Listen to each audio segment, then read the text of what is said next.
என்னாச்சு? பயப்படலையா? பொண்ணுங்களாம் சின்ன விஷயத்துக்கே பயங்கரமா கத்தி பிரச்சனை பண்ணுவாங்களே. ஆனா நீ என்ன கொஞ்சம் கூட பயப்படவே இல்லை. என்னை சுத்தி இருக்கக்கூடிய சூழ்நிலைகள் என்னை இதை விட மோசமா பயங்கரமா பயமுறுத்திருக்கு விவேக். அதெல்லாம் பார்த்து பார்த்து பழகி போயிடுச்சு.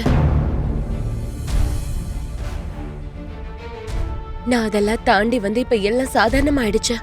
அதனாலதான் இந்த மாதிரி சின்ன சின்ன விஷயங்களுக்கெல்லாம் பயப்படுறதெல்லாம் மனசு எப்பவோ மறந்து போயிடுச்சு.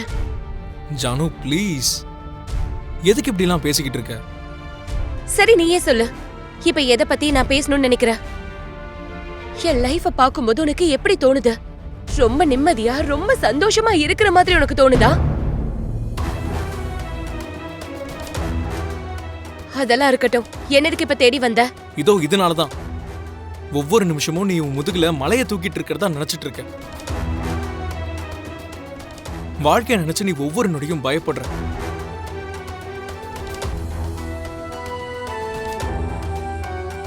நீ உன் வீட்டுல தனியா இருந்து இந்த மாதிரி ஏதாவது யோசிச்சுட்டு இருப்பேன் தான் உன்னை இங்க கூட்டிட்டு வந்தேன். என் வீட்டுல நான் இருக்கும்போது அட்லீஸ்ட் தனியாவாத இருப்பேன். தனியா இருக்கும்போது எல்லாமே தனியா ஃபேஸ் பண்ணுவேன்.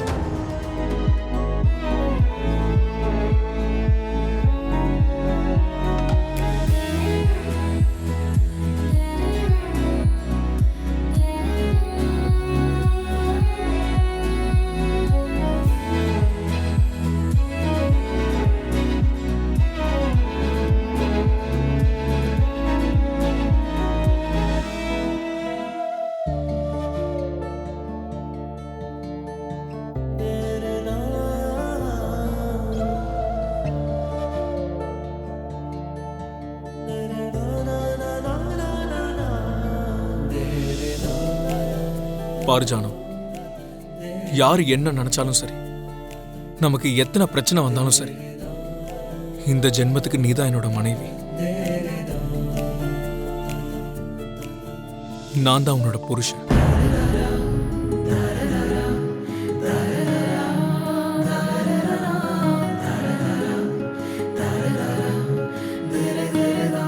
சோ கல்யாணம் பண்ணிக்கிட்டு 10 பசங்களை எப்படி பெத்துக்கணும்னு யோசிக்கணுமே தவிர கல்யாணம் எப்படி நடக்கும், ஃபியூச்சர் எப்படி இருக்கும்னு யோசிச்சு யோசிச்சு பிரஷர் ஆக தேவையே இல்லை. கண்டிப்பா நம்மளுக்கு கல்யாணம் ஆகும். நம்ம 10 பசங்களை பெத்துக்கலாம். ஓகேவா?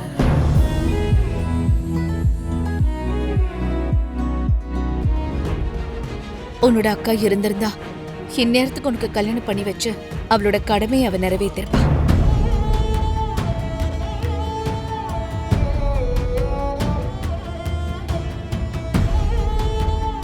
உன் அக்கா இல்லாததால அந்த பொறுப்பு எல்லாத்தையும் நான் ஏத்துக்கணும்னு நினைக்கிறேன்.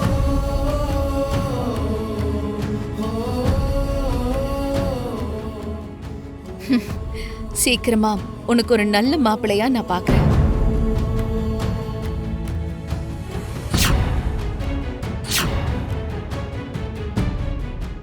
ஜானு வாழ்க்கையில தனியா கஷ்டப்பட்டுக்கிட்டு இருக்கான்னு நினைச்சேன். பரவாயில்ல, குறைஞ்சபட்சம் அத்தையாவது அவளுக்கு நிழலா இருக்காங்க. இதுக்கு மேல எதை பத்தியும் யோசிக்காம உன் கல்யாணத்தப்போ என்ன மெஹந்தி போடலான்னு இப்பத்துல இருந்தே நீ யோசிக்க ஆரம்பி.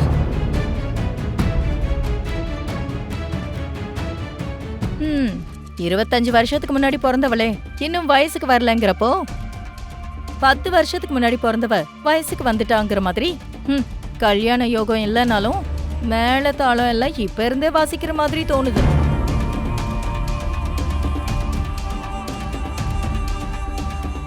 கரெக்டா சொன்னீங்க ஆண்டி. கல்யாணம் பண்ணிக்கணும்னு நினைச்சா மட்டும் போதுமா?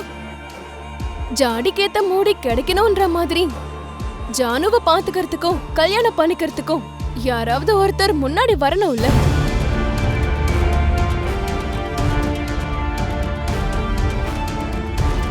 எந்த முகத்துக்கெல்லாம் இந்த ஜென்மத்துக்கு கல்யாணம் நடக்குங்கிற மாதிரி எல்லாம் எனக்கு தோணல.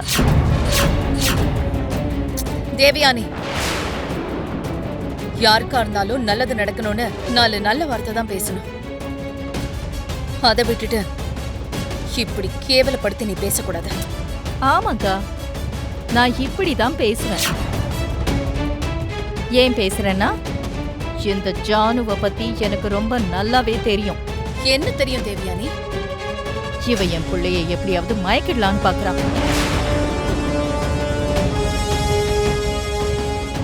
நேரம் பார்த்து அவன் கையில தாலி கட்டிக்கலான்னு வெயிட் பண்ணிக்கிட்டு இருக்கா. என் மகனுக்கு பொண்டாட்டியா வரணும்னாலும் எந்த குடும்பத்துக்கு மருமகளா வரணும்னாலும் வரப்போற அவளுக்கு ஒரு தகுதிங்கிறது இருக்கணும்.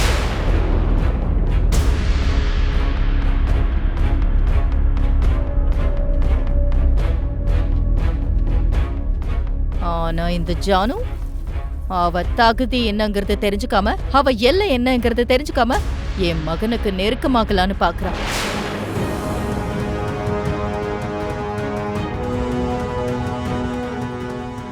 ஆனா இதுல அவளுக்கு தெரியாத விஷயம் என்னன்னா, என் உடம்புல உயிர் இருக்கிற வரைக்கும் என் மகன் அவளுக்கு தாலி கட்டவும் மாட்டான். இந்த வீட்டுக்கு மருமகளா இந்த வீட்டு வாசப்படி மிதிச்சும் வர முடியாது.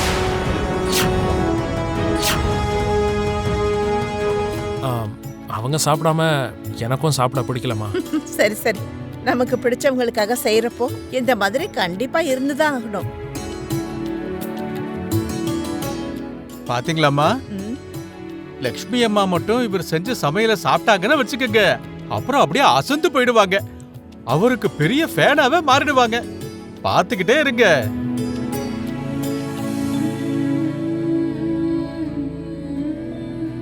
சரி அர்ஜுன், லக்ஷ்மி வர வரைக்கும் நாங்களும் வெயிட் பண்றோம். எல்லாரும் சேர்ந்தே சாப்பிடலாம். சரிம்மா. சரிங்க, அப்ப நான் கிளம்புறேன். சரி, ஒரு ஃபங்க்ஷன் வரப்போது சொன்ன உடனே வந்துடணும். சொல்ற டிசைன்ஸ் போடணும், சரியா? சரிங்க, நான் கண்டிப்பா வரேன்.